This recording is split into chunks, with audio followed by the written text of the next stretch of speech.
Sebelum kita simak pembahasannya sampai selesai, jika kalian suka dengan pembahasan kali ini silahkan tekan tombol subscribe dan juga loncengnya, supaya kalian selalu mendapatkan notifikasi pembahasan menarik untuk video berikutnya. Melihat candi-candi di dataran tinggi Dieng, Jawa Tengah, membuat kita berimajinasi menjadi seperti Indiana Jones.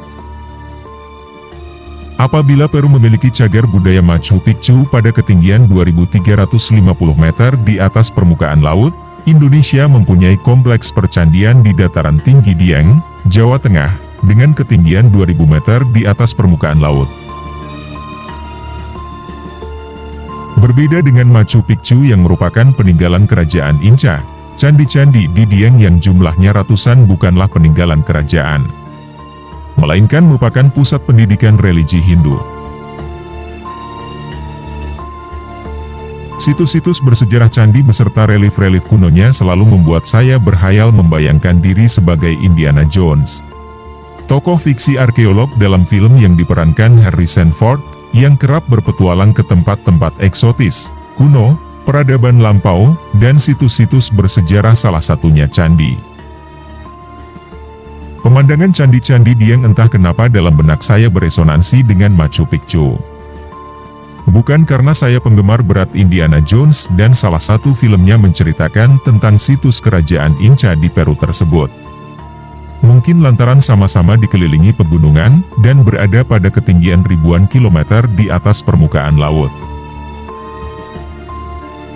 Sama-sama terlihat indah dan agak mistis ketika difoto dalam keadaan berkabut dari ketinggian drone, sehingga memperlihatkan lanskap gunung-gunung yang mengapitnya. Dataran tinggi Dieng adalah pemandangan yang membuat turis berdecak kagum. Sesuai nama yang disematkan pada dataran tinggi itu.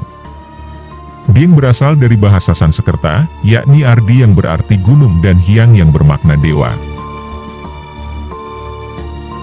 Konon leluhur di Dieng percaya tempat itu merupakan tempat tinggal para dewa. Barangkali lantaran itulah, candi-candi dibangun di dataran tinggi Dieng sebagai tempat pemujaan, meditasi, sekaligus pusat pendidikan religi Hindu. Secara geografis, candi-candi itu berada di Desa Dieng Wetan, Kecamatan Kejajar Kabupaten Wonosobo, dan Dieng Kulon Kecamatan Batur Kabupaten Banjarnegara. Kompleks Candi Dieng yang luasnya diperkirakan mencapai 90 hektar tersebut, berhiaskan lanskap gunung dan perbukitan, di antaranya Gunung Sindoro, Gunung Sumbing, dan Gunung Prau. Salah satu gugusan candinya, Arjuna, menempati lahan seluas 1 hektar di Desa Dieng Kulon, Banjarnegara. Di lahan yang sama dengan Arjuna, berdiri Candi Semar, Srikandi, Puntadewa, dan Sembadra. Tidak diketahui mengapa penamaan candi-candi di Dieng yang berdasarkan tokoh-tokoh dalam kisah Mahabharata, misalnya Arjuna, Srikandi, Puntadewa, dan Sembadra. Masih ada lagi candi-candi lainnya yang juga diberi nama seperti dalam kisah Mahabharata. Apakah nama-nama itu memang merupakan nama candi saat dibangun pada abad 7 Masehi, atau pemberian masyarakat setempat setelah ditemukan kembali? Semua itu masih menjadi tanda tanya. Saat berselancar di dunia maya menggali cerita penemuan Candi Dieng, saya menemukan sejumlah versi yang tersebar di situs berita. Ada kisah Candi Dieng ditemukan oleh tentara Inggris yang sedang liburan di daerah situ pada tahun 1814. Candi-candi itu dalam keadaan terendam air yang menyerupai danau. Ada pula cerita yang menyebut, Cornelius yang berkebangsaan Inggris berupaya mengeringkan air pada tahun 1856.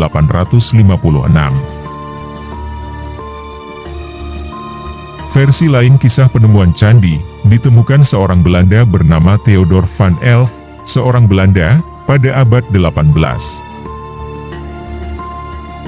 Sekitar 40 tahun kemudian, atau sekitar tahun 1956, seorang Belanda bernama Van Kinsbergen mengeringkan air telaga, sehingga bangunan candi mulai terlihat menjejak tanah. Pemerintah Hindia Belanda melanjutkan proses pembersihan pada tahun 1964.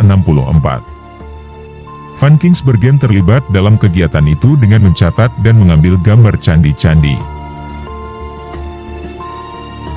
Sayangnya upaya pemulihan candi pada masa awal tersebut, material bebatuan dari situs justru digunakan sebagai bahan pembuatan jalan untuk menuju kompleks candi. Catatan pada masa Hindia Belanda di abad 19 menyebutkan, sebenarnya ada 400 bangunan candi yang ditemukan pada masa itu. Jumlahnya kini tidak sebanyak itu, banyak yang hilang akibat alam dan perbuatan manusia. Ada kemungkinan juga, candi-candi masih banyak yang belum ditemukan lantaran masih tertimbun di dalam bumi. Meski candi-candi Dieng secara misterius bergiliran muncul dari perut bumi, tak serta-merta misteri dan jejak peradaban Dieng terjawab. Candi-candi di Dieng berada di kaldera gunung api purba dan dikelilingi gunung api aktif. Pemandangan inilah yang kerap membuat manusia abad modern terkesima, termasuk saya. Dalam benak saya bertanya-tanya, bagaimana orang-orang pada masa itu bisa membangun candi-candi di wilayah yang sesungguhnya kawasan rawan bencana? Gunung-gunung api itu memang berstatus mati selama berabad-abad. Namun kawasan Dieng juga memiliki aktivitas vulkanik di bawah permukaannya. Pertanyaan berikutnya yang berkelindan, dari mana orang-orang pada masa itu memperoleh kearifan, ilmu, dan teknologi dalam membangun candi-candi tersebut? Pertama, candi-candi itu memiliki struktur bangunan yang tahan gempa dan memperhitungkan kondisi alam. Kedua, bebatuan pada candi tersusun tanpa perekat. Bangunan memanfaatkan hukum gravitasi dan menggunakan sistem batu pengunci. Ketiga, sambungan batu-batu candi itu tidak solid, akibatnya bersifat elastis dan memiliki ketahanan terhadap gempa. Keempat, candi-candi ini dibangun pada ketinggian 2000 meter, di atas permukaan laut dataran tinggi yang dikelilingi gunung api dan kawah berstatus aktif. Kawasan Dieng diperkirakan telah menjadi peradaban sejak masa kerajaan Kalingga, Mataram kuno, hingga Mataram Islam. Tidak ada yang mengetahui kapan pastinya pembangunan candi-candi tersebut, namun diperkirakan pada masa kerajaan Kalingga. Sumber lain menyebut, candi-candi bergaya Hindu tersebut peninggalan kerajaan Mataram kuno, yakni sekitar abad 7 hingga 8 Masehi. Kemungkinan candi-candi itu dibangun pada masa yang berbeda-beda hingga rentang waktu abad ke-13. Namun Candi Arjunalah yang diperkirakan pertama dibangun.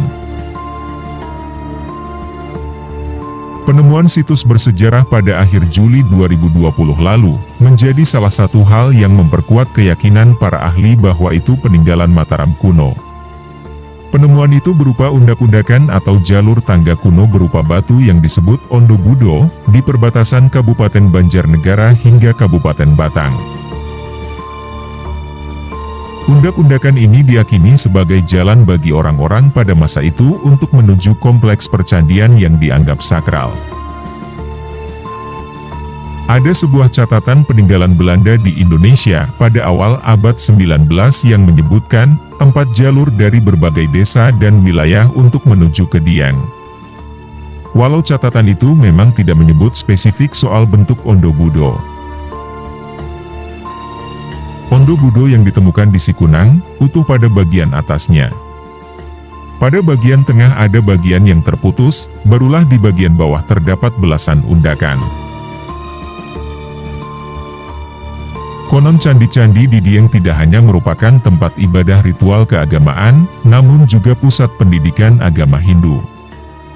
Ini berdasarkan prasasti Kuti yang dibuat tahun 809. Prasasti yang ditemukan dekat Candi Arjuna itu menyatakan Dieng merupakan pusat ritual Hindu. Sementara itu, prasasti Kapunuhan yang dibuat pada tahun 878 menyiratkan, candi-candi di Dieng merupakan tempat pemujaan terhadap Dewa Siwa. Dalam agama Hindu, Dewa Siwa dikenal sebagai dewa pelebur, yang bertugas melebur segala sesuatu yang dianggap usang. Barangkali lantaran itu juga, candi-candi di Dieng yang berada di wilayah rawan bencana dipercaya sebagai tempat tinggal Dewa Siwa. Lokasinya saja kawasan rawan bencana, identik dengan karakter Dewa Siwa. Sejumlah arkeolog juga menilai arsitektur candi-candi di Dieng mirip dengan candi di India. Salah satu contohnya, Candi Bima. Itu sebabnya para arkeolog Indonesia menduga, ada indikasi pemuka agama Hindu dari India datang ke Dieng. Soal pengaruh India ini, ada cerita yang simpang siur bahwa leluhur orang Bali berasal dari Dieng. Bahkan ada pula cerita tentang perjalanan seorang resi dari India ke Dieng, yang kemudian tinggal di Bali. Pada masa itu resi yang datang ke Dieng yaitu Resi Markandeya, yang merupakan pendeta Hindu Siwa Tatua di India. Dia tiba di dataran tinggi Dieng pada masa kerajaan Mataram kuno, atau Wangsa Sanjaya yang beragama Hindu. Usai dari Dieng, Resi Markandeya melakukan perjalanan ke arah timur, yakni ke Gunung Raung di Jawa Timur. Kemudian Resi Markandeya menuju ke Bali dengan para pengikutnya sekitar 400 orang. Mereka membabat hutan dan membuat desa bernama Taro dan desa dekat lokasi Pura Besakih. Pura Besakih di Bali pun, konon dibangun Resi Markandeya. Sang Resi dan pengikutnya bermukim di Bali untuk seterusnya dan membaur dengan orang-orang asli Bali. Untuk menjawab misteri peradaban Candi Dieng agaknya banyak tantangannya. Karena diduga sebagian candi-candi yang masih tersembunyi di bumi tersebut berada di lahan warga. Candi-candi di Dieng perlu betul-betul dijaga dan dilindungi. Mengingat sumbangsihnya terhadap ilmu pengetahuan, kearifan, kultur, dan alamnya yang unik. Apalagi kita punya cagar budaya yang sebenarnya tidak kalah indahnya dengan Machu Picchu di Peru. Begitulah pembahasan kali ini yang semoga bermanfaat untuk kalian dan bisa menambah ilmu dan wawasan. Lantas apa pendapat kalian tentang keberadaan candi yang berada di tanah para dewa tersebut?